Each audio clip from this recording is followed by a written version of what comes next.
Candidate Forum 2025. My name is T. Adeyemo. I'm your host for tonight. I'm the founder of Ladies Corner Canada Media, LCC Media. In 2021, we had a candidate forum like this. The magazine itself has been published quarterly, and we've been around since 2019. Initially, we started to focus on women. That was Ladies Corner Canada Media, but now we focus more on community, and we focus more on community events. That is the way we've evolved. And one of our mandates or deliverables is this candidate forum. And the main reason why we're doing this is to activate people's curiosity, is to get them to know who their candidates are. So we're streaming live on YouTube tonight. We ask that you like, and we ask you to subscribe.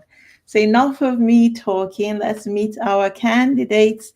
What is tonight going to look like? You will get 2 minutes to introduce yourself and talk about your platform. I know I said 90 seconds in the email. It's 2 minutes. You get more time. And then we will have questions on the economy, on transport, on homelessness, on the direction of the city. That is one segment. The next segment is where we gather questions as coming through this live broadcast. Where you take questions from the public. If there are no questions, we'll move on to the next segment, which is ask each other questions. We are going to be respectful. We are going to play nice. My daughter said not to use the word respectful, to use the word cordial. And then you get 2 minutes for the closing remarks at the end. So we didn't toss a coin to know who starts first, but where I'm from, ladies go first. So Sarah, if you don't mind, the boys can come in later. Partial to women. Would you like to start first with your introduction? Absolutely. Good evening, everybody. Thanks for having me here. My name is Sarah Awada, and I'm running to represent residents of Ward Piheswin here in City Council. I was born in Ottawa. I moved to Edmonton over a decade ago. My background is Eritrean, and when I moved to Edmonton, I moved as a geologist, and at the time, that was during a economic downturn for the industry. But I was fortunate enough to find a job that matched my skills, what you call like a good job. I found housing. I was able to build roots, and that's not the story here today for many people who are moving into the city and people who live in the city and are looking to grow and move to the next chapter of their lives. My background: I used to be an administrator, analyst, business consultant. I'm a community leader, advocate, and I'm bringing all of that into City Council. Part of the reason why I'm running is we're a city that has so much potential.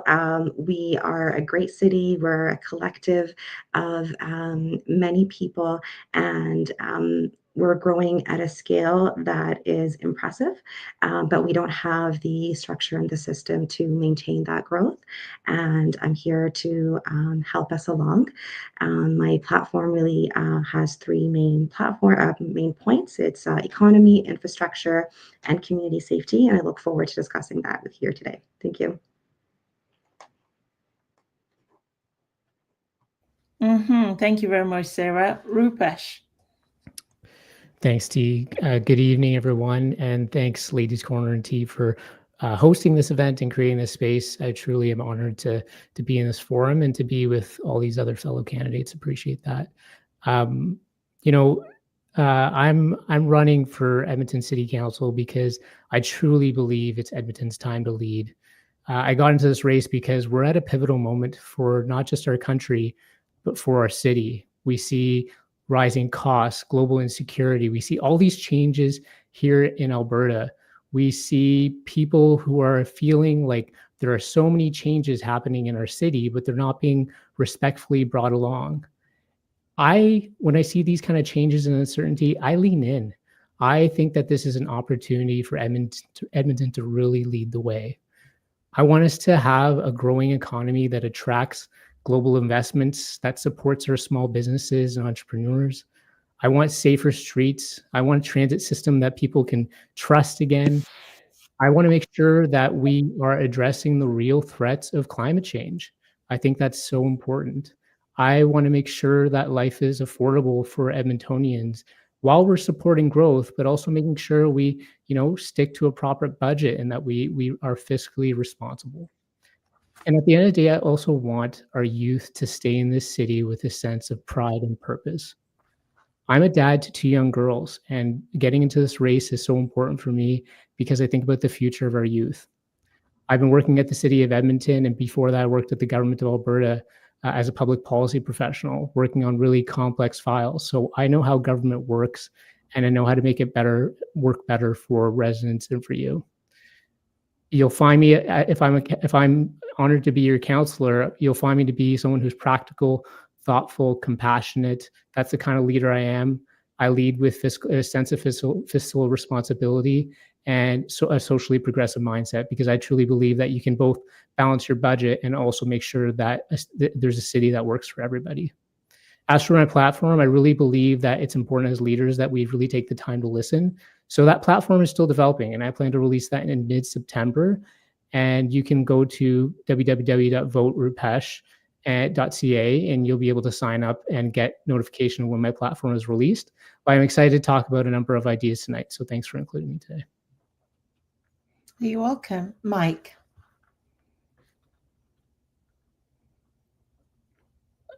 Are you muted? Mike, hold on. We cannot hear you. Okay. Can you hear me now? Yes, we can. Okay. Thank you again for hosting this event. It's much appreciated.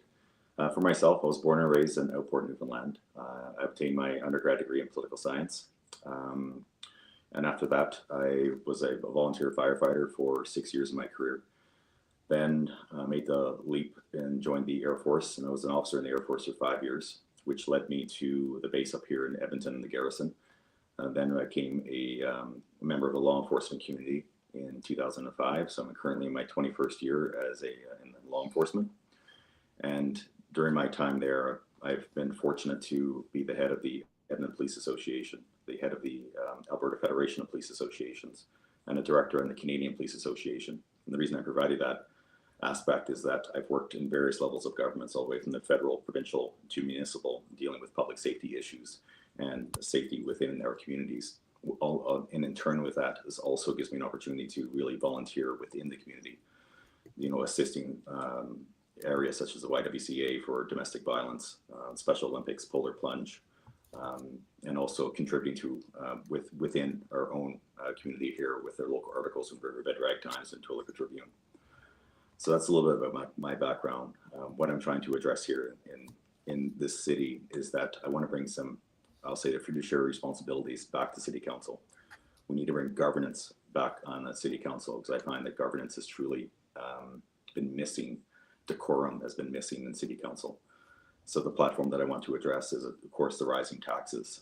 Whether you're on a fixed income, you're working, or next generation coming through, the way our property taxes and others have been going up is unsustainable. The other aspect, of course, is public safety. I really want to bring safety back to our transit systems. I know that I can address areas to bring safety back to all citizens, and of course, some of our roads, and I think of the speeding and the issues within our communities. And of course, infrastructure. There's areas within our communities that is bottlenecked. It gets frustrations with everybody.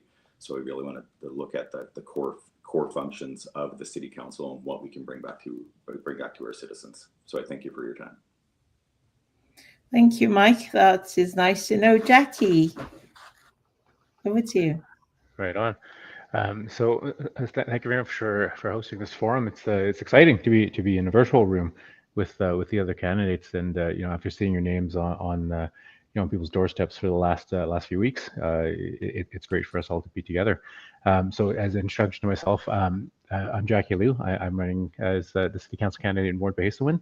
I'm bringing a very diverse set of skills and expertise to City Council.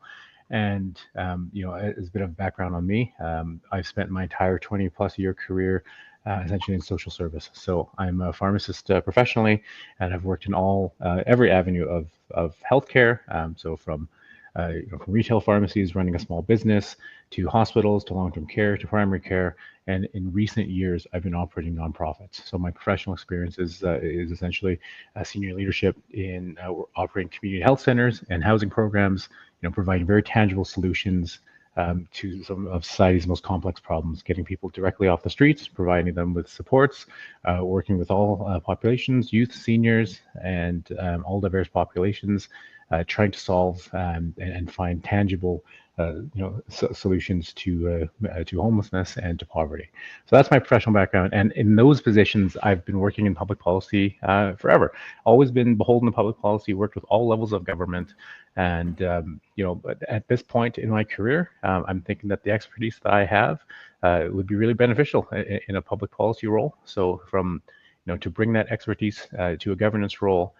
To bring the leadership and the experience that I have in managing large organizations, multi-million-dollar budgets. In a nonprofit world, if you're not spending your money well, you don't get it again next year. And that's the mentality that I think we should be looking at for our tax dollars. And so I'm really looking forward to both this conversation and the campaign over the last couple of months. And I'll thank you very much again for hosting us. And yeah, let's get to it. Absolutely. Thank you very much, Jackie. So you're going to go first now, okay?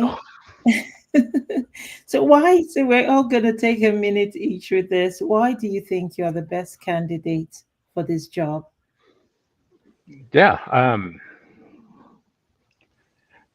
Sorry, I have a new kitten.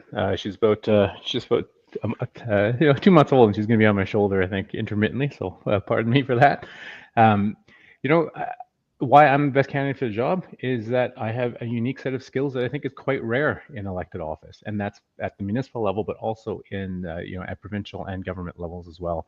I think that most folks would agree, and folks that we've talked to at the doors definitely agree that people who've had firsthand experience doing the work, it's beneficial to have that perspective as you're in public office, and that's what I bring. And there are some very, very complex issues that are being dealt with. Being faced by the city of Edmonton right now.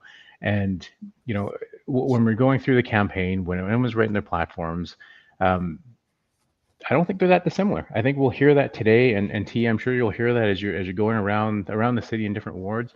A lot of our campaigns are very similar. And as you said, we all want the best for Edmonton, and those things are responsible spending of the tax base, community safety. We want to increase livability and vibrancy. Everybody wants that, but what you do need is that you need people who've actually done the work, come up with complex solutions, created bridged relationships, and have worked with with sector leaders, with people with lived experience. You want people who've had that expertise in this position, and that's what I'm bringing, in my candidacy for city council. Thank you very much. That's great. So I think it's Rupesh next. Sure. Yeah. Thanks, T. I think part of the value that I bring to this is why I got into this race. When I was thinking about this back in March, about what was happening to our country and the uncertainty that it was facing, I was thinking about what is this going to mean for Edmonton? And I wasn't hearing anyone really thinking about it at that level. We were hearing about those core issues that I know we're going to get into, but I didn't quite hear what are the next 2, 4, 10 years going to mean? Are we prepared for this level of uncertainty? Are we prepared to really seize this moment?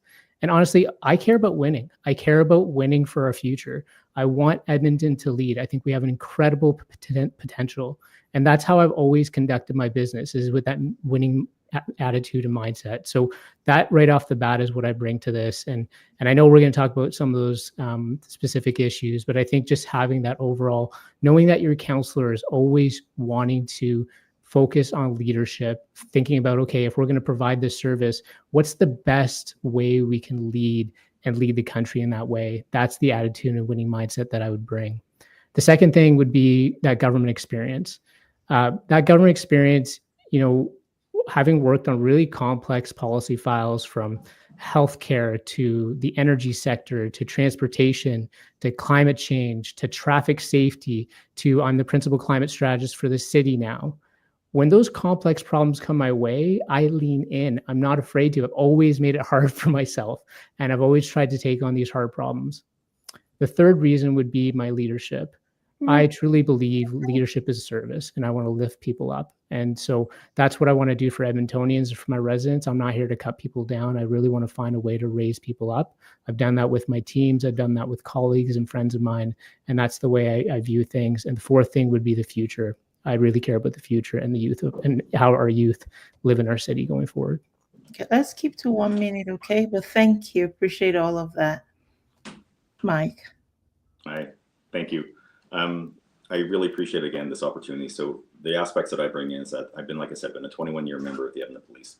I've worked with federal governments, I've worked with provincial governments, and I work with municipal in regards to public safety. I know that every candidate that we see across the city, public safety is paramount. It's been brought up in our transit systems, it's been brought up in our downtown core, it's been brought up in our communities. And I believe that my experience that I have, I can really affect change to make every citizen feel, valued, and not only valued, and valued means brings into accountability to each person that we have. And we need to bring accountability back to our citizens in regards to how we address public safety in our communities. So and that leads to governance.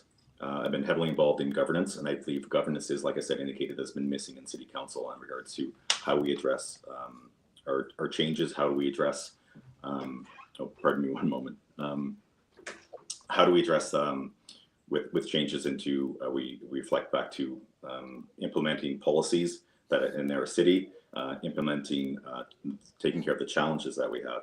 On the flip side, because when I talk about all these things from a police perspective, I also want to bring the mental health side back. I've been a massive mental health advocate for a majority of my life. I was diagnosed with PTSD. I went through treatment for it, and I'm grateful for this opportunity to have a second life and have an opportunities. And because I have an opportunity to live again in this city that we have, I want to provide those opportunities to each citizen that's out there as well.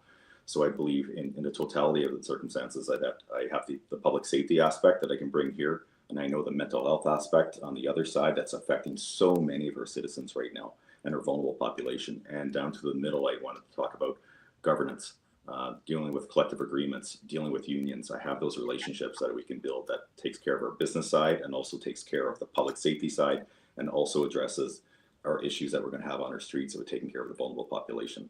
So that's what I would like to bring back for City Council if I'm elected. That's beautiful. Thank you very much, Michael. Sarah. Okay, thank you. So for myself, I bring a really rare combination of working here in Edmonton, but globally as well. I've worked with nonprofits, governments abroad here, whether it was provincial, federal. I've worked with small businesses, newcomers, and bringing that perspective and using that to solve like real problems and having a real impact. I've worked with organizations, helping them in their sustainability planning. Transitioned companies from being non-profitable to profitable, but also leading communities so that their voices are heard and they're able to integrate and build more in the city. I'm running because I believe the ward needs a council that listens, acts, and delivers. In my role as an active citizen during COVID and not having any relationship with the city, or we were able to advocate for restaurants that had a hard time. As everybody knows, during COVID, they suffered quite a bit, the small businesses here, and were able to rally support, deliver real impact, and create a program where they were able to sustain themselves, not close their doors, and actually grow. That's the kind of leadership and impact I'm bringing into City Council. I believe that this leadership will lead safer roads, safer communities, and a more thriving city. And to do that, we need somebody that has long-term vision, someone who is impact-driven and is results-oriented, and that's what I'm bringing into City Council. Thank you very much. So we're going to go through, so that brings us to the end of that segment. The next segment is where I ask you questions. You won't all answer the same questions. I've been on your website, we've done some research and we've collated some questions. So I'll just ask you to look at your website now because these questions are just coming from your platforms, okay? Who would like to go first? Should I just ask Jackie? I found your website very engaging. and it made me think. I Well, think thank you. your questions here, if I can find my notes for your website. Okay, Jackie, what could you do with the current level of property taxes and the city's spending priorities? I know people have been complaining about the unsustainable level of property taxes, and this is an issue for you, but what are you going to do about it? Mhm. Yeah, it's absolutely that's an issue that's top of mind for for many of the people that we've knocked on doors for, and I think I think it's important as we go into this campaign that it's a values based approach. Like I definitely am not going to say something like we're going to do this and we're going to aim for percentage points, because that's not a promise that I think can tangibly be kept and reliably be kept. But I think what is really important here is a careful assessment of the value that we're returning on tax dollars. And so the assumption that your taxes will increase every year and that they'll keep coming time and time again is a value, and it's a perspective that I don't think is helpful or cordial, respectful, I suppose, to the citizens of Edmonton. And so the review and the analysis of just, hey, what's the value, what's the data driven results of the money that we're spending, that's what we need to take. And so the review of those of all those expenditures, and that goes into every budget line, every of the pie chart that makes up all of the city's spending. We need to have an assessment of that. And so whether that's the 7% spent on administrative dollars, the 14% spent on police funding, the 12% on transit, and so on and so forth, like all of those things contribute to a whole. And I don't think as a candidate that I would say necessarily, well, this is where we have to cut, but we have to look very carefully at what we're spending and to be respectful on those. And also just on the topic of tax, and he cut me off, I know there's a timer. It's taxes are not the only driver to affordability. And so I just want to throw that out there, that standing up for public services is really critical, because certainly the amount of taxes that we pay is vital, but there's also the impacts of affordability on what those taxes pay for. And that's I think we'll get into that later on as well. Thank I you. zoom out as the time is up. So taking my cue there. It's an indication. Mike, Yeah. safe policing or safe streets is an important part of your agenda.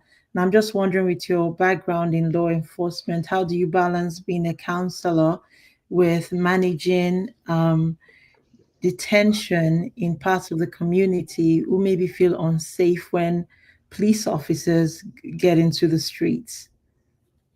I'm sorry, can you repeat that question? I just want to make sure I understand it correctly. So safe streets, proactive community policing is a core part of your website, what you want to bring change to. Now, I'm just wondering how your experience in law enforcement would balance out considerations also as a city councillor. Some people don't feel comfortable with admitting police service or with any kind of police force, actually. They feel there's sort of tension. So if you were elected, how would you be able to balance that tension with being a successful city councillor? Yeah. Okay. Thank you. We bring up the validity into your point that there are people that don't feel comfortable with city police officers. And that is something that we always need to address and to try to build relationships. So building relationships, I think, has been the core function to any type of engagement that we have with our citizens. And so even when we talk about policing, the aspect of it is that we need to rebuild, get back into the community. So when I talk about getting back into communities, as a former beat officer, when I worked on where I worked on the White Avenue, it was paramount for me to really get to know the citizens. And what I mean by the citizens, who are the stakeholders in your community? Who are the vulnerable people in your community? Who are people that are committing crimes? Who are your friends that are sitting down and having coffee? So the aspect that I really enjoyed as a police officer was getting to know people on a first name basis. Because if you build that relationship on first name basis, you really get to find out who that person is. What are they? What are their values? What are they afraid of? What are their fears? What do they aspire to do? And I find that's the same thing with the city councils. Like, you need to get back in the communities to find out what do they really want? What do they need? And what can I provide? And what do they need? Because I find often from a policing perspective, we go in to address the situation and we just get information. But do the citizens feel valued? And I think if a citizen feels valued, that can really build a relationship. And if we bring back the value-based relationship, community-based policing, it will make such inroads. Case in point, used to be called a community liaison constable. And how that was beneficial was that you had to be directly engaged with the public. So hypothetically, not hypothetically, a real issue would be there's a seniors home that has fraud is occurring on a regular basis. So I would go in and let you meet them on an individual basis, and you build that rapport and you build that trust. And I think that's what needs to continue today. And I know we're moving in that direction, and that's what I want to do as a city councillor as well, is like build the relationship with or the citizens and the constituents in the ward. Because without that, if you don't have the trust and respect of one another, then you're going to be lost on that. So we need to bring that back. And I'm sorry, I know the timer is up there as well. All right, thank you. Thank you very much. I think the next person is Sarah or Rupesh, actually, it's Rupesh.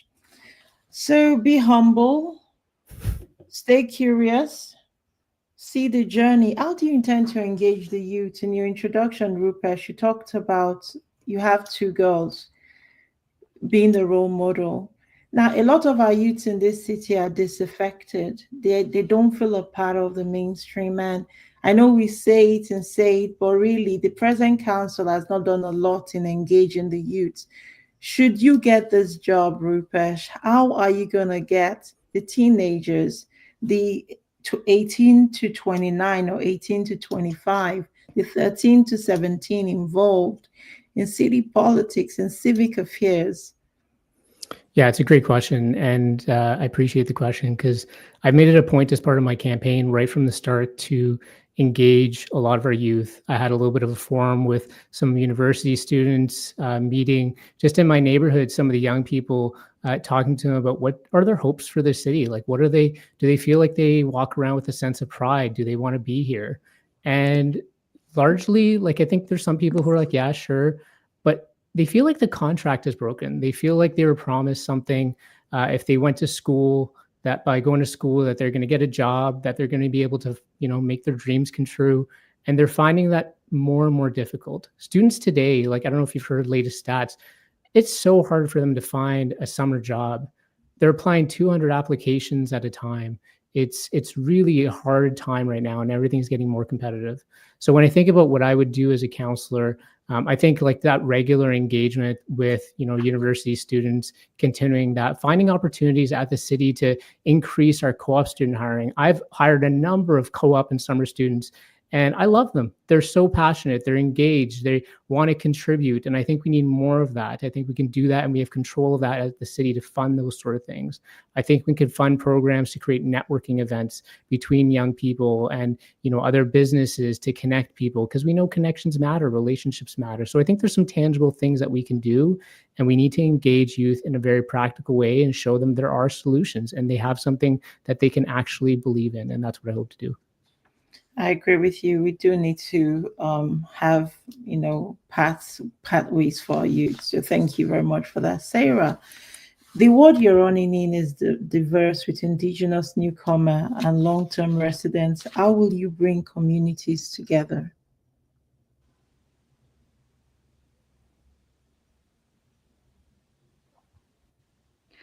That's a great question. So that's work I've been doing consistently over pretty much my life. I really believe in the power of working together, of being inclusive, and being equitable. So it's how are we creating opportunities for these communities to mix and to learn from one another. As a city, sometimes it's very easy to fall into your ethnic group or your community, and we have all the resources within that community that we don't fall outside of it and seek connections.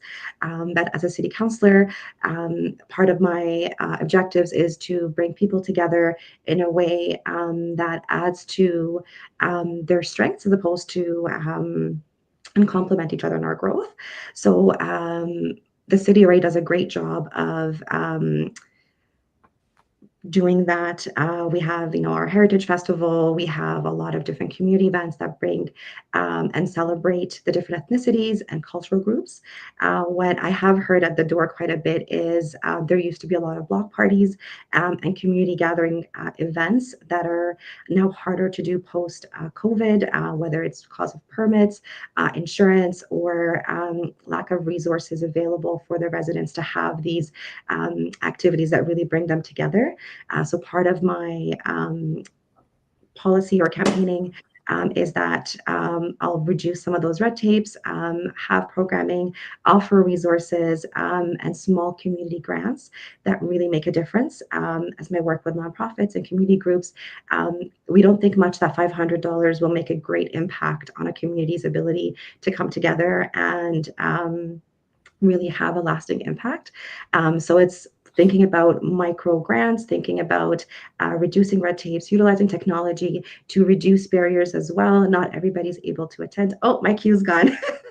So it's just really finding ways to break down those walls using technology, resources, and yeah, okay, we're good.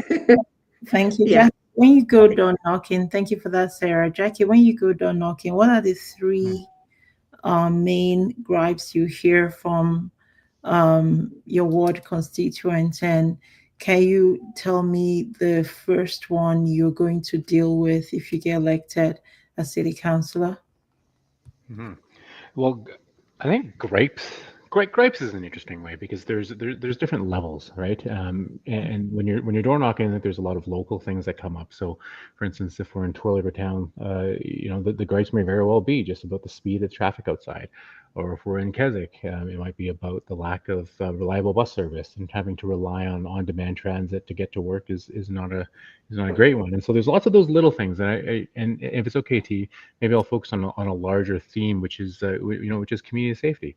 And community safety is an absolutely critical conversation for us to be having during this election. And and I think of all the comments that we've had from people at the doors, I think if I were to summarize them all, it is the ability to access our public spaces and our public services. People don't necessarily feel that they can access the things that they need to get to work, to play, get value for their tax dollars because they're not able to access those public spaces. And that's the overwhelming theme behind all of it. And the way to address those things, it's not a slogan, it's not a pitch line, it's a concerted effort to actually look at the root causes of community safety. And for me and my arena, it's homelessness, right? And it's actually finding ways to take people away from public spaces that really should have their own homes. And that's what it is. It's an encroachment of spaces and property and safety that is really, I think, impacting Edmontonians overall. And that manifests in so many ways. And it's just if we're able to come up with proactive, innovative solutions so that people are not in public spaces and really have vibrancy and have something to look forward for themselves and have some safety and security, that'll make a world of difference. And I think if you look through my platform, you'll see that there's quite a bit of commentary on just how to accomplish those things. Thank you. We'll come back to public safety and community well-being. Mike, I've got one for you. What specific steps will you take to make our neighborhoods feel safe for families walking at night or families traveling in the LRTs or the Edmonton buses? What specific steps will you take to make our neighborhoods feel safer for people working or using the train service? You still cannot hear me? You cannot hear me right now? Can anyone hear me? I can hear you, but I don't think Mike can hear you. Oh, sweet. Okay.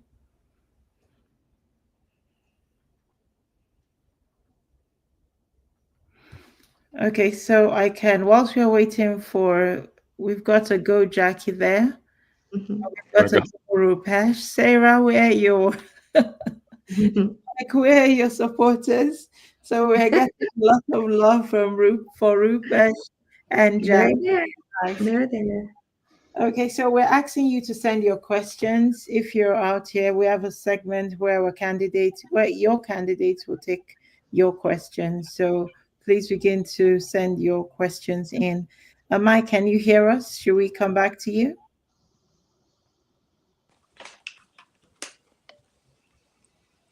Can you hear anything? Yes. No? Yes. Yes. Can you hear me? Good, man. I can't Yes. hear you. You're good. Okay. All right. Whilst you're figuring that out, let's go to Rupesh and let's ask Rupesh about budget and accountability. We're going to come back to that public safety question to you, Mike.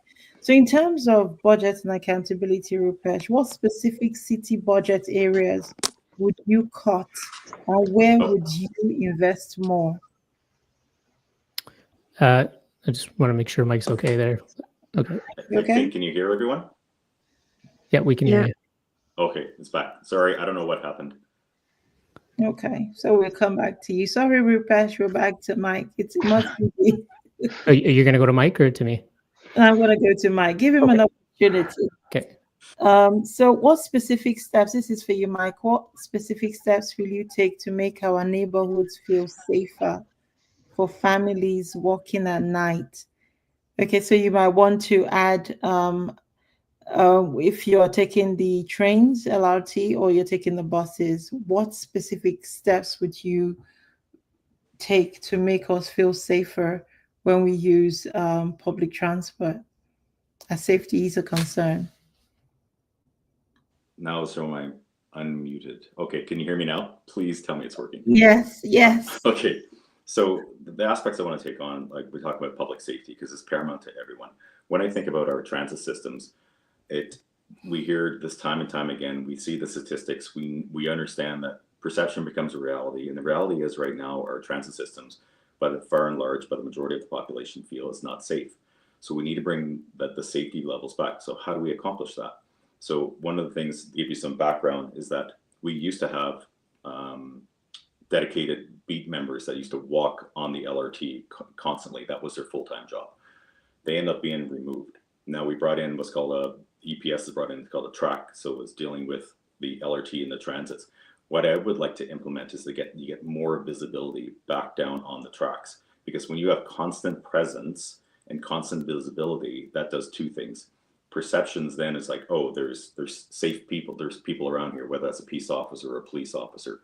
And in addition to that, anyone that's potentially looking to commit a crime, they're not going to commit a crime when there's actual presence in around. So if we implement programs that you can have constant presence on a rotating basis and it's always there, you will reduce crime. We've seen this, it's been proven to work. We talk about the track systems that's been implemented here now. I can give you an example of the Southgate Mall. There's constant police presence there all the time, every hour for 15 minutes. And there's been a decrease in crime, disturbances, and an increase in safety. So disturbances have gone down between 40 and 50% in the last 2 months in Southgate. So that's an example of what can be implemented throughout the city. So if you take that on a macro level, make it on a micro level, you can really bring safe transit back to our citizens. So that's one aspect I want to do. The other aspect, I think you're talking about when people are walking, I would like to actually bring back more engagement. And what I mean by engagement is education. Whether we got to look at our streets, is there a lighting issue? It's almost like doing a septet on the communities, the neighborhoods. And what a septet is the fact that you look at environmental design of your neighborhoods and to find out what can be implemented to make the community safer. So case in point, real quick, if the trees are really low, we'll cut them up to about 6 feet, because that way there's no places to hide. You don't have to fear about going around in a blind corner. So it's little things that you can do environmentally within each community to make the lighting, it can bring whether daytime or nighttime, that can really make an impact. And the last point, I think, is having Mike, yes. People will say I'm being partial because it's longer than a minute. So let's keep our responses, short and sweet. Just 1 minute. Otherwise, we'll be here till midnight. Okay. Well, we get what you're trying to say, and thank you. And sorry, otherwise everybody won't have a go. All right. So I've just got to try to be fair. No, my apologies on that. But that was really good. I just yeah. Okay. So let's go to Rupesh now, and I was asking you, a budget and accountability question. What specific city budget areas would you cut? Yeah, it's a good question. I'm not going to prejudge like the budget process because administration is going to bring forth what they think the budget ought to be. What I would say though is where I want to see a focus is to make sure we get our core services, our bread and butter services right.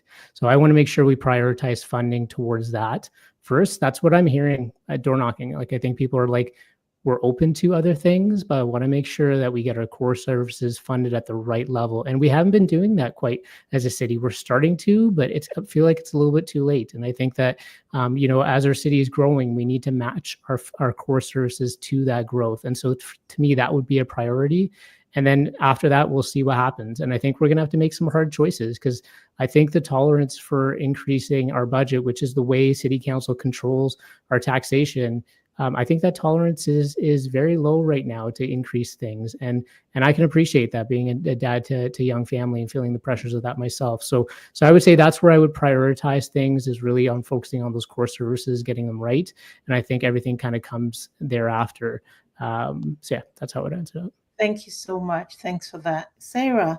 How can families and businesses thrive in Edmonton? What new ideas would you have or do you have to help Edmonton's economy?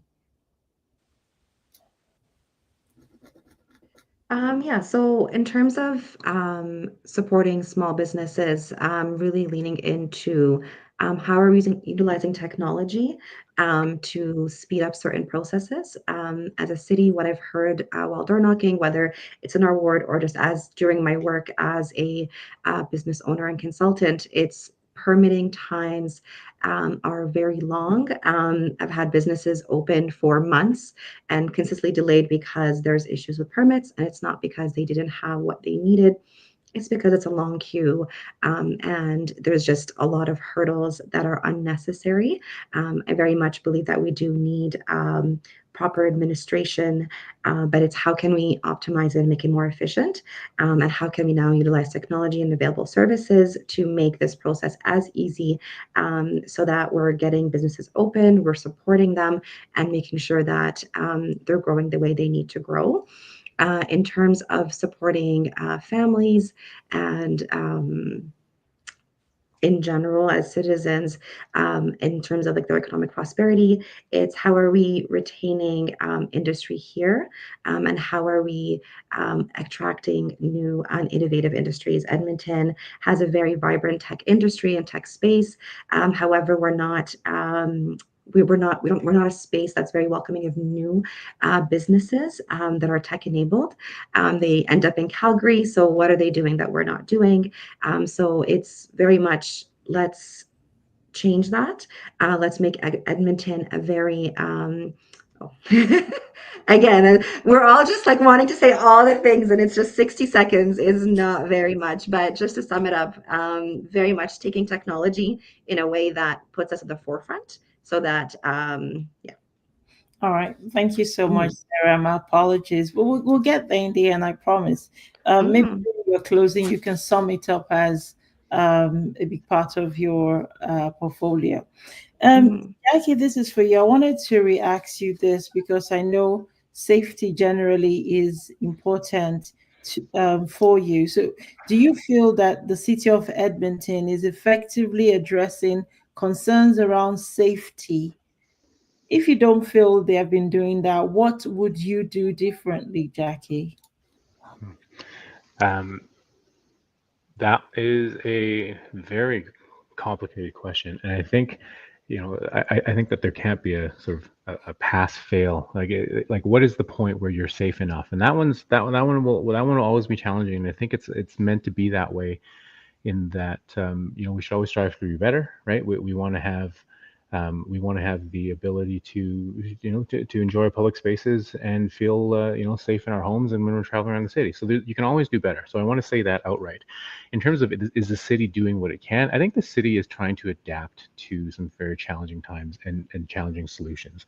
I think that we've gone through an era where enforcement only approaches have not been effective, and and our police services have adapted through some social policing initiatives for certain. But there's an evolving there's an evolving situation right now that's not just crime for the sake of crime. It's crime based on survival, and there's people in spaces, and their motivators are not the same as what they once were, and that's where for me, like I would have the city, continue the things that they're doing, and I want police to be there to do what police do, but in areas that are evolving and in areas that we need some innovative solutions, and again, homelessness and people in public spaces is a big one. We need to dig deep on what those solutions are and how can we understand, prevent, and divert them differently than our traditional approaches, and that's what truly the next. Probably the next years, this entire term and more, we need to be looking at all of those root causes and not just looking at the symptomology or trying to be reactive to things. We need to be looking at it a whole different way. I hear what you're saying there. And I thank you for your thoughts, actually. Thank you. If you're just joining us, this is a candidate forum, the first of several that we've planned for 2025. We ask that if you like what you're hearing and that you subscribe to our YouTube page. We would be moving very shortly to the segment where we're taking questions from members of the public. So if you're out there and you have a question for any of our candidates, please begin to send them in right now. And for our candidates, in about 10 minutes or so, you'll have the opportunity to ask each other questions. So just have maybe a question or two you'd like to ask each other. And I think the next question is thank you again for that, Jackie, is for Rupesh. Garbage and waste collection is a problem generally across the city. What's your plan to make this service more efficient? Yeah, that's an interesting one. It's not something I hear too much at the doors, but maybe there are folks who feel that way. I think we made some good improvements with the way we have moved to bin collecting and automating that a little bit. I think that's been helpful. I think that people are able to just comply with that. We added the green bin program, which is increasing our composting. I'd like to maybe see, like other cities with our recycling, at least move to our bins in that way. So I think there's potential for improvements that way. I think our service levels are generally at a good place from my sense, but I think there's probably some improvements to make in terms of getting people to compost a little bit more, increasing those rates so that we're not seeing those things show up in our landfill, to how do we, increasing our recycling rates by maybe include funding bins and that sort of thing that we see in other major cities. So that's probably a few ways that I would tackle that. Thank you. Mike, you're right. Maybe, waste disposal is not a big problem, but, I just thought to ask that. So homelessness is rising across Edmonton. Mike, this is for you. What role should your ward play in addressing it, or you as a councillor in addressing this very difficult problem? Yeah, it is, and we've seen an increase in it, unfortunately. So there's aspects that I want to look at, is that because I think the city itself can only do so much, and we need to build the partnerships with the provincial government and the federal government. Case in point, we have probably 5, I'll say, institutions in around Edmonton, from the Edmonton Max to Remand Center to Women's Penitentiary. What I have concerns with, and it really hurts, is that you could be sent to Edmonton Max to do time, and when you're released, what supports does that person have? There's no supports, meaning how am I returning back home? If I have to remain in Edmonton, what am I going to do in Edmonton? How do I get any help for that matter? No difference in the hospitals. We provide, major surgeries for, if I'm in Tuktoyaktuk and I'd be flown in for a major surgery. And if I'm released after my surgery and I don't have the supports in place or a way back home, what am I going to do? So now we have another individual potentially could be left out on the street and then fall into that unfortunate realm of maybe addiction or mental health, things of that nature. So where I'm going with this is that we need to work with all levels of government to try to really implement change and help our vulnerable population. Okay, this is an important question, actually. Could I get your take on it? Solving the homelessness problem, Sarah. Thank you, Mike.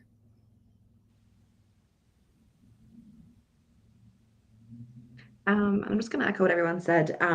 Solving this issue is not it's not an easy, it's not a one-stop solution. There's very much, it's a wraparound services that are needed.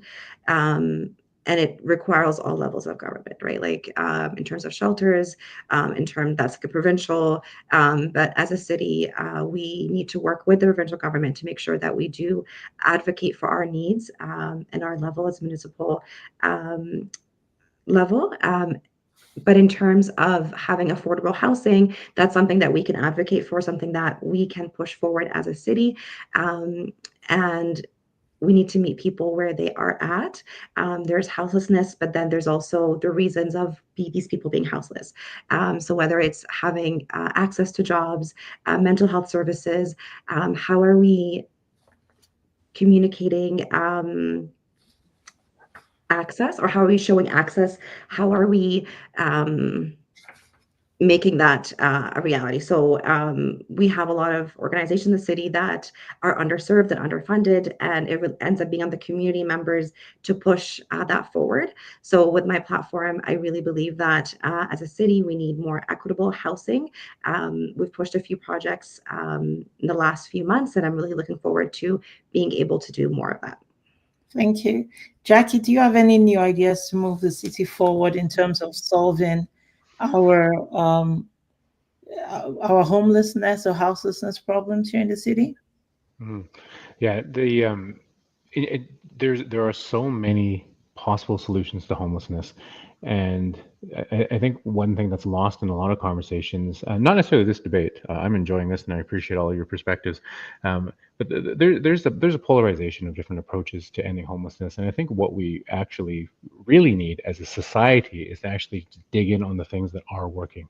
And so, for example, over 20,000 people have been housed using a housing first approach since 2008, and that is an immense number of people. But that is not enough, and so it's not a throwing out of that approach, but rather it's how do we support that better. And so, as we're talking about affordable housing and development of supportive housing around different parts of the city, it's really important to recognize that there are, as of this moment, approximately 2,000 people that are supported on caseloads, right? So there's people who have been taken off the streets and being housed in market housing, and the only reason that they're successfully able to stay off the streets is with the service and the ongoing case management with nonprofit providers.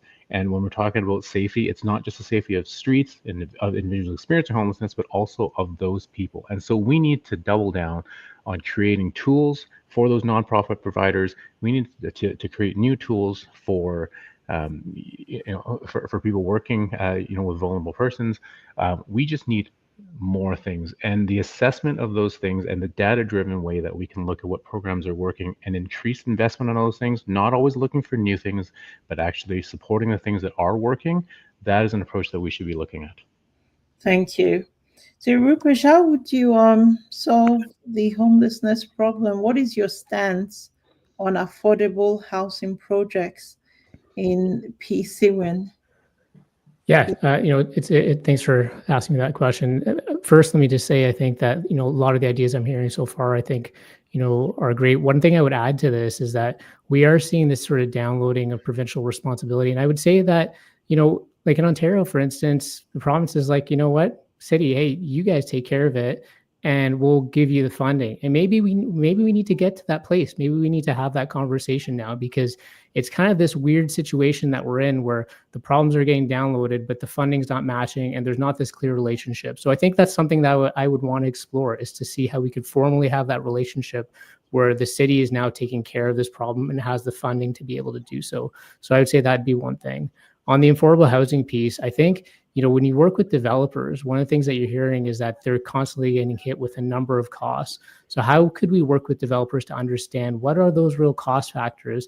How could we potentially bring them down without compromising things like safety and sustainability and things like that? How could we work with them to bring those costs down so that they're creating those housing units that, work within our ward and so on? So those would be a couple of things. And then I would say one more thing, just from a prevention standpoint, just thinking about why people are in that space, and can we help them in terms of like finding employment and networking, and seeing if the city could actually take on people who are in those situations to provide them with jobs. So that'd be another idea there.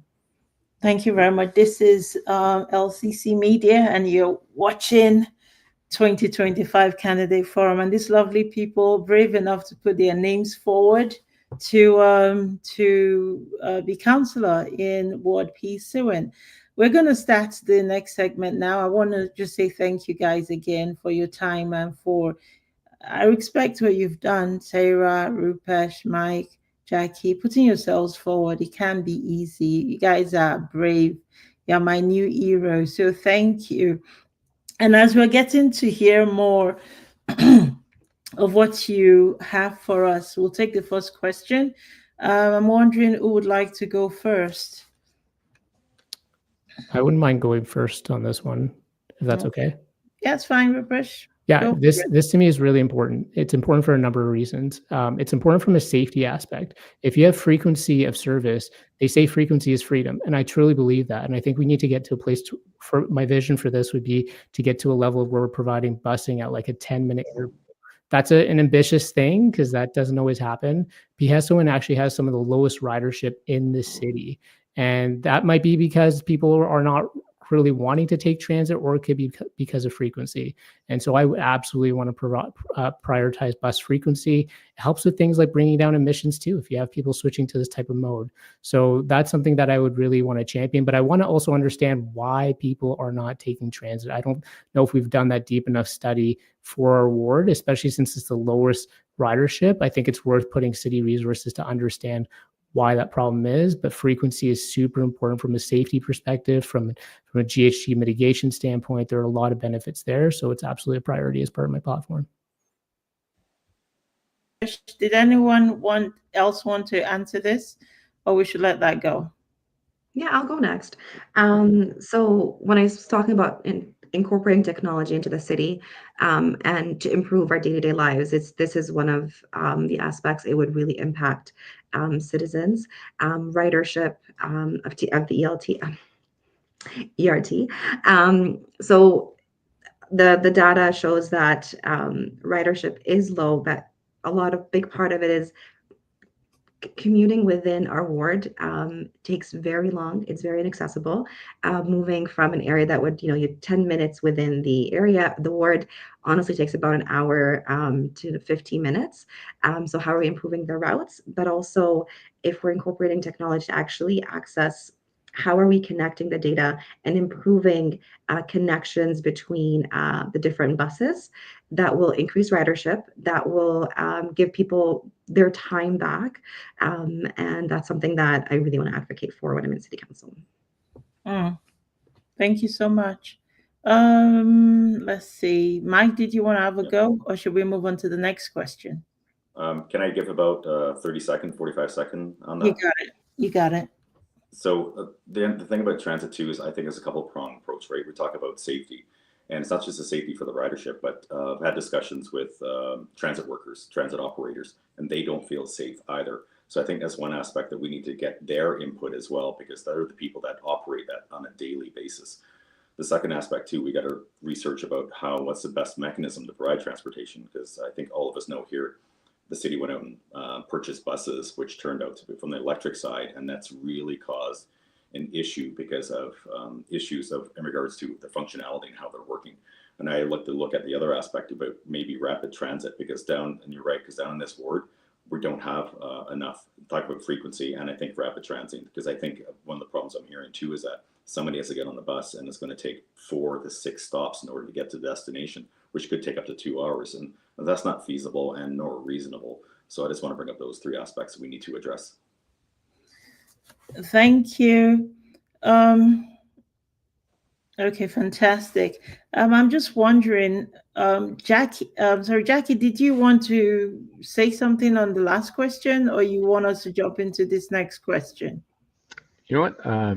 I think we can probably move on. I think, I agree with the question in that's a necessary part, and that the only way we're going to have increased ridership is with reliable service. But yeah. Okay, we can get your take on it, so we are not coming across as not being fair. Oh, and then we'll start you on the next round of questions. Yeah. Sure. I think from my perspective, it's the frequency. the question of how to improve frequency, I think, really should be a data-driven decision. And I think when we're looking at the routes that people need, it's actually like the investments and then filling that service gap that ETS riders have or ETS operators have noticed between the routes that are funded versus what's needed to provide adequate coverage. We have finite resources, right? And so having a data-driven approach to looking at, where are the most common destinations, right? Where are the routes people are taking, and to prioritize those and to gradually fill in that gap would be the approach. I think for me, that's we have to attack the problem very methodically. But the ultimate answer is, we need to increase that frequency and reliability so that it is a viable option. Like everybody talks about transit, or everyone talks about traffic. I think all of my compatriots running will attest to that. And one of the ways to get rid of traffic is put 50 people on the bus versus 50 cars. And so it is a priority for certain. All right, thank you. So we just have time for one more question. If we do this in 30 seconds, if you guys think that's possible. Okay, we'll start with Jackie. Yeah. So the question on the screen, is that right? Yeah. How are you going to ensure that taxpayers who are newcomers are not left out of public consultations? Yeah, so I think two quick ones for that one. It is striking to me, especially as we're going door knocking, that permanent residents who pay property taxes are not part of the electoral process. And so I think that is, I know that City Council had that discussion, I believe it was last year, and I think that strongly is something to revisit. Definitely, if you're using services, paying for services, there's an argument there that that representation is missing without a vote. So I want to say that, and then in terms of engagement. Piheswin is a very diverse ward, offering engagement and consultation in different languages, using lived and living experience of people who are in the neighborhood. I think that's the way forward, just so that we're not offering things in the sort of typical engagement approach that the city's had. So let's make it approachable and accessible for everyone. Okay. Is that 30? Sorry. Thank you. That's fine, Sarah. Did I show the question again? Are you good? You're muted. I think Jackie pretty much covered a lot of what I wanted to say in that question. So can I go ahead and answer the next one? The change when prioritizing the first 90 days? No, I don't think we can take that question. We have to move on to the next segment. Now we're running out of time. Rupesh, do you want to feedback on Dolly's question or not? Yeah, no, absolutely. I hear the same thing from that Jackie hears as far as at the doors, people who are permanent residents who are frustrated that they can't vote. So I think we need to definitely look into that. I think, the city does a lot of public engagement. Sometimes they do it really well, but sometimes council can drive that. Council can say, hey, we don't want much engagement, or we do want much engagement. And we've seen that shift over the years. And so I would prioritize engagement, especially when there's big changes to be made, like we see with bike lanes or infill, those sort of things. We need to bring community along. And I think it's important to bring newcomers along. So that's absolutely a priority. And then we need to engage in an authentic way, right? If I'm going out to meeting at like cultural events or things like that, it's great to shake hands and take pictures, but it's important that I actually deeply connect and have those conversations. And that's a true part of my character. So that's how I would approach that in engaging newcomers and new folks to the city. Thank you, Mike. Yeah, and I think all of us agree about the permanent residents, 100% on that, because you're so engaged in the community, but you're not a part of the community. It's like creating a divide, and that's not fair nor right. The other aspect I want to bring in too is that I think we need to engage, community leagues and identify community leaders within the different cultures and diversity that we have, so we can really have that two-way communication. So when City Council is going to implement something, such as we talk about the taxes and the question, make sure that we truly have that full outreach right out into our leaders in the community, so we can truly make sure that information is passed through to everyone. Thank you very much. So that concludes that segment. A question has just come. Well, let's just move on to the next segment, guys. Where you talk to one another about if you have any questions. Otherwise, we'll carry on with the public. With answering questions from the public. I will start with who was the last person? That was Mike. Mike, did you have a question for Rupesh, Jackie, or Sarah?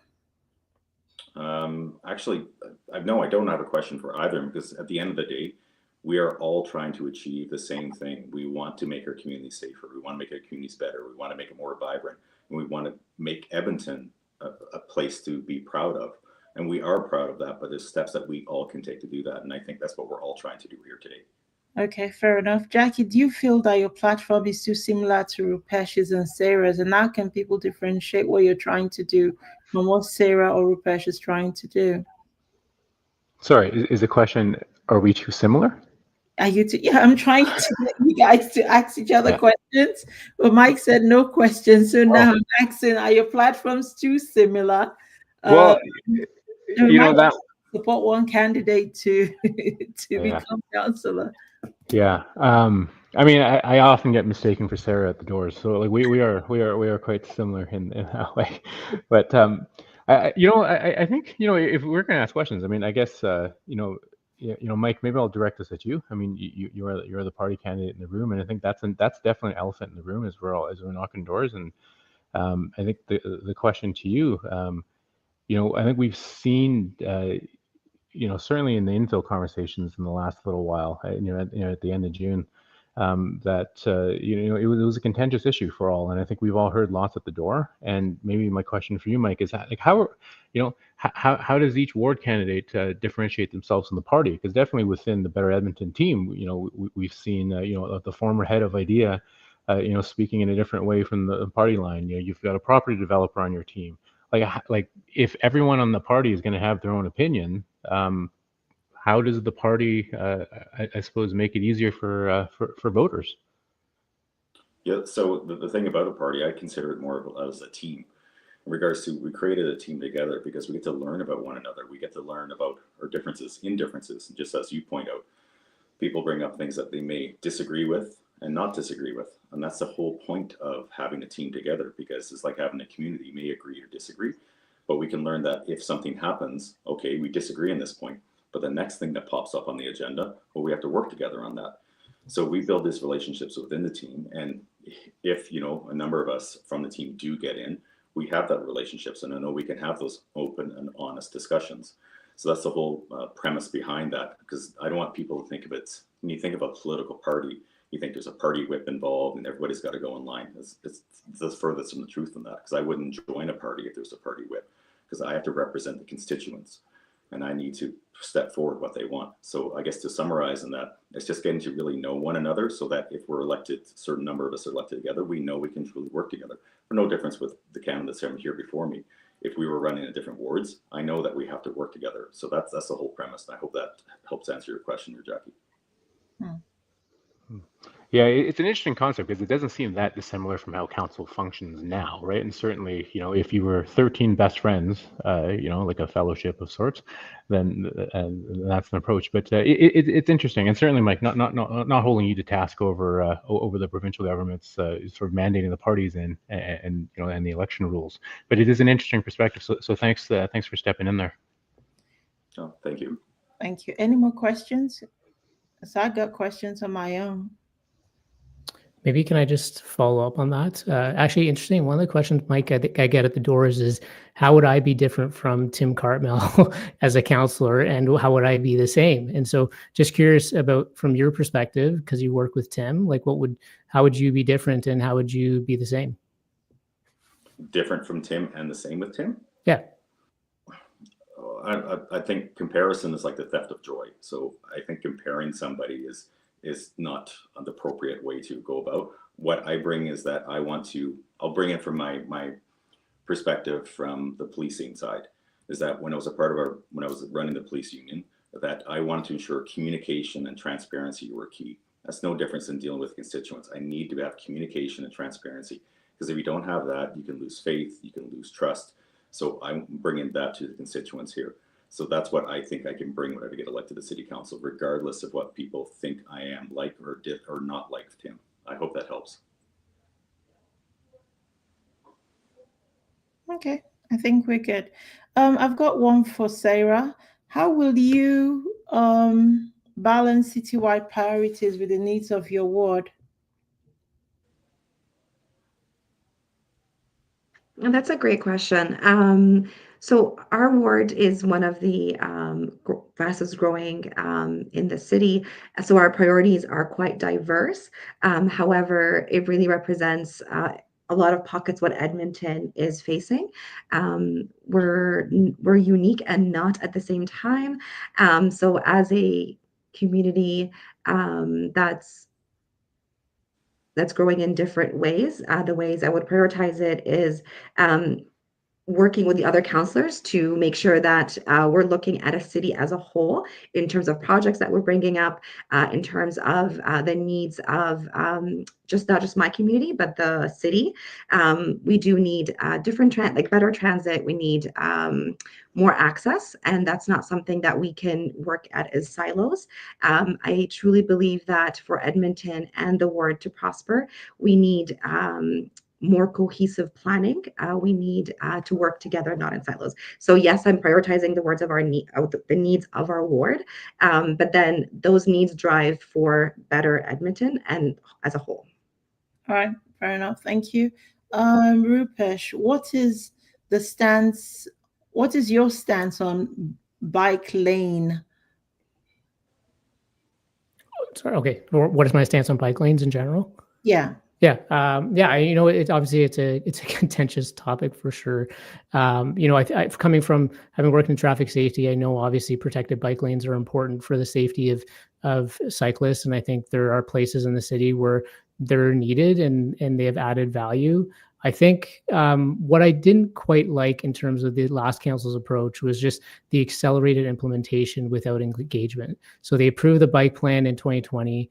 And then they decided to accelerate the implementation of that without any engagement. And I just think about if protected bike lanes came into our neighborhoods without any engagement, I think people would lose their minds. And I think that's just not the way to bring people along. So I would, if I was to, in terms of my focus on the bike lanes, I would prioritize probably the district connectors. So if you think about the shared use path along Terwilliger Drive, everybody loves that. And I think if you would extend that all the way down south to Glenrennie and Keswick, people will be on board. So it's connecting those big districts that I definitely would be in favor of. I think at the neighborhood level, I think we got to move with caution because I want it to succeed. But if you don't manage to change properly, it could destroy the whole thing. So I think I'd want to proceed with caution in that way and make sure we bring people along as we're implementing the bike plan. Thank you, Rupesh. Mike, what is the one specific change you prioritize in your first 90 days? First 90 days, I think, is a review of the safety plan that we have for our transit systems, because that's the number one thing that I'm picking up on outside of the infrastructure in the South and Keswick and Ambleside area. Is public safety is paramount in everyone's minds. So the first 90 days would be a review of our LRT and ETS and how we implement safety, how we implement the strategy for safety that's currently. Is that working, and look at the metrics to find out what has been reasonable, what's been working, what's not been working. So then we can implement probably a 90 and 180-day plan to find out how it's working here and in the middle and towards the end. And then you can collect all the data to find out how we need to adjust that plan. Beautiful. Jackie, you may be pleased to know that you get the last question from me this evening. After this, we move on to closing arguments. What more can we do to reconcile with our Indigenous people in Edmonton? I think we can do lots. I think that the progress of truth and reconciliation of the last few years has been very positive. We've had some conversations about the renaming of the ward and recognizing the roots of the land. And I think we're in a decent progress. One of the engagement tactics that I've worked with in homelessness, and of course in the city of Edmonton, Indigenous peoples are massively overrepresented in homelessness, and so it's a exponentially more important engagement than I think in anything else. And for us, the concept of two-eyed seeing is very critical, right? And that's the approach that's been taught to me, both in literature and through ceremony during my time at in the homeless serving sector. And that's looking at and meshing the Indigenous worldviews and Indigenous perspectives with Western perspectives of data science and capitalism, frankly, and not viewing those concepts as disparate and oppositional, but looking at how the two concepts can build on top and strengthen each other. And so that's the approach really that we should take. It's not one or the other. It shouldn't be, it's not a decision. It's not a but it's an and. And so if we can take those perspectives going into, this term and beyond, I think we'll be giving proper due respect to, to the people, whose land that we're benefiting from today. Thank you very much. And with that, we begin the closing statements, not pretty much argument. So I've learned a little bit more about all of you, Rupesh. I remember what you said about youth. I get where you are generally on most things. So now you all have the opportunity to ask people within your ward to vote for you and why. Does this make sense? We good? So we're going to start with, I think, Rupesh, and then we'll just go right. Now you've got 2 minutes. 2 minutes. Oh, geez. Okay. Well, first of all, I just want to thank you all, like all my fellow candidates. You all are impressive, and you all bring a lot to the table. And I appreciate just being able to have that conversation. And T, thank you so much for creating this space. Like I said, I got into this race because of the uncertainty that we're facing in this country and in this city. And I want to make sure we seize this moment and that we come out on top. I don't want us to lag behind. I want us to lead in everything that we do. And so that starts with our economy. We talked a lot about safety. Think about our transit and bring trust back to our transit. I've worked in climate change. It's such an important topic, especially because we're getting so impacted by climate in our cities, and thinking about how do we address the real threats from that. To how do we prioritize our youth? Having 2 little girls and just thinking about the youth right now, and that they're walking around thinking like, I don't know if Edmonton's a place for me to call home, or do I want to be here? I think we got to internalize that and really think about, okay, that can't be right. And how do we move forward with making sure we bring our youth along? I think I'm the best candidate here because I can hit the ground running. I know how things work. You talked about the 90 days. We'd work as 13 council people in that chamber. You can't just steamroll your way. Relationships are so important. The first thing that we're going to be dealing with is a fall budget adjustment. Like, you can't just push your priorities. And I know how all these things work to set up for success. And I would say that that's such an important thing. I've seen politicians take on the role and being on the other side as a public servant, and there's a huge learning curve. I wouldn't have that learning curve. I'd be able to hit the ground running. I understand the complexity of these issues and how these things all work together. So I would say that would be my big value add there. And from a leadership perspective, I believe in people. I've always believed in lifting people up. And I got into this because it's about service for me. That's why I joined the public service. And now I just want to step up my sense of service at this time of uncertainty and what our country and our city is facing. So I appreciate the opportunity tonight and look forward to seeing you all on the campaign trail. Thanks. Thank you, Mike. Okay, thanks again. I just want to echo the comments. I really appreciate this opportunity here tonight on Treaty 6 land, and it's important to all of us to have these discussions because we learn about one another. So what I say to the residents of Piheswin is that what I want to bring is, I'm talking about crime. I want to talk about public safety, but what's sometimes missing in that is compassion, and it's also taking care of vulnerable, because we take about care of public safety, and a percentage of that public safety is the compassion and taking care of the vulnerable, because no one woke up one morning and wanted to become, houseless or become an alcoholic. There was something behind that, and we really got to narrow down, get down what's the root cause. So that's when I talk about the public safety, is the whole sphere of taking care of the community in that aspect. The other aspect too is taxes, and I know that's significant for every citizen that's in the household, and it's just been compounding year after year. It's about 22-24% in the last about 5 years. And that's unsustainable. So I really want to take an honest look versus what's a need versus a want in our city council, and how we can really stretch that dollar to make sure that we try to cover every aspect that's needed. And the other aspect I just want to look on is the infrastructure. When I look at, we build these beautiful communities down in Ambleside and Windermere, but then we see the infrastructure that there's very little playgrounds. There's very one way in and one way out. You have to drive to the Twilliger to get to a rec center. So we build great communities, but there's nothing in them to bring the communities together. So that's the 3, I guess, aspects that I really want to take back. But thank you for your time, and I really appreciate this tonight. Thank you. Sarah. Thank you. Thanks for having us today and this platform. So over the next few years, Edmonton will face many big decisions about how we grow, how we spend, and really how we take care of our people. The ward really needs a councillor we don't just talk about change, but someone who's ready to deliver it. I'm running because I believe our ward deserves that leadership that listens and then takes into action. For me, that means infrastructure that's smart, that's fiscally responsible. It means policies that make life affordable. and commitment to taxpayers, including newcomers and people who are growing into the city, to have a voice at the table and have their voices heard at City Council. It also means supporting our small businesses, providing them with access and resources as they're really the backbone of our local economy. Edmonton is a city that is very open and that's very entrepreneurial. And I want to make sure that we're keeping the essence of who we are alive and growing it, and continue supporting our communities and making sure that it's safe, welcoming, and connected. In terms of our community safety, we're a city that I've seen a lot of changes, and with that, there's been a lot of concerns of people's safety, whether it's on transit, as they're walking downtown, or even in their own homes and like communities.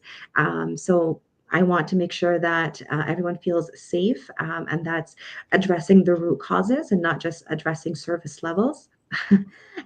So bringing that back to making sure that our residents feel safe, connected, and able to live and grow here in Edmonton. Thank you, Sarah. Jackie? Yeah, and thank you, T, and to fellow candidates. My closing argument. I'll reiterate. I have some skills and perspectives that I think are very unique for a person in elected office. In my entire 20-year career in health and social services, there's always been a perspective. When there's complex problems, when things go wrong in our society, there's always a perspective of like, hey, someone should deal with that. And in every position I've held, I've been one of those someones, and I've worked with them, and I've been as part of those teams. I've done the frontline things of treating overdoses. I've cared for patients. I've worked with people in emergency shelters in their new homes, getting them off the streets. I've been part of building and development of affordable housing properties and other projects.